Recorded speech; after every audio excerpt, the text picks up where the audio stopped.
Reports in The Guardian of your comments that there is no science behind calls to cut fossil fuels. Do you maintain this?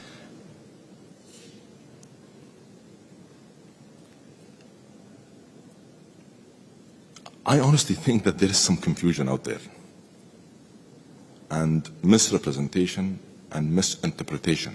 And I have repeatedly said in many occasions and in many different platforms that it is the science that have guided the principles of our strategy as COP28 presidency.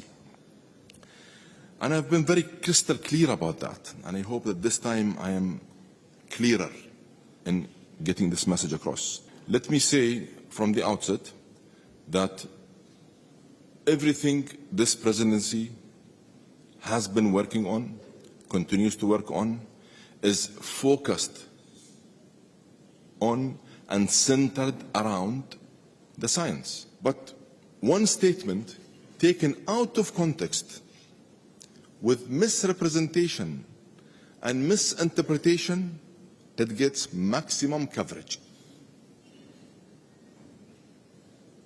Again, I respect facts, I respect numbers, and these are the facts on the ground.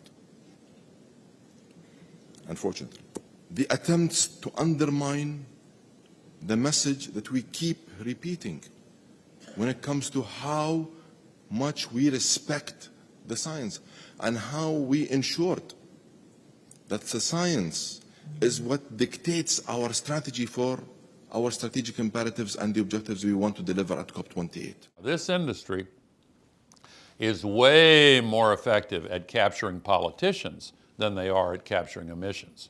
And they have captured the COP process itself now and overreached, abusing the public's trust by naming the CEO of one of the largest and least responsible oil companies in the world as head of the COP.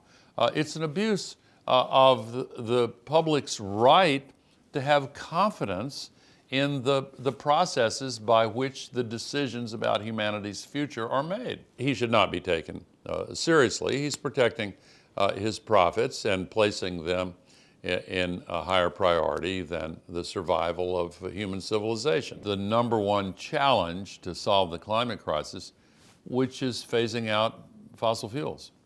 And it's a difficult challenge because the world still depends on fossil fuels for 80% of its energy. And so it's going to be a bumpy transition.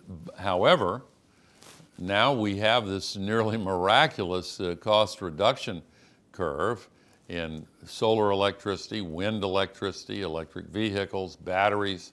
Now green hydrogen is coming along as well, and other solutions that are emissions-free.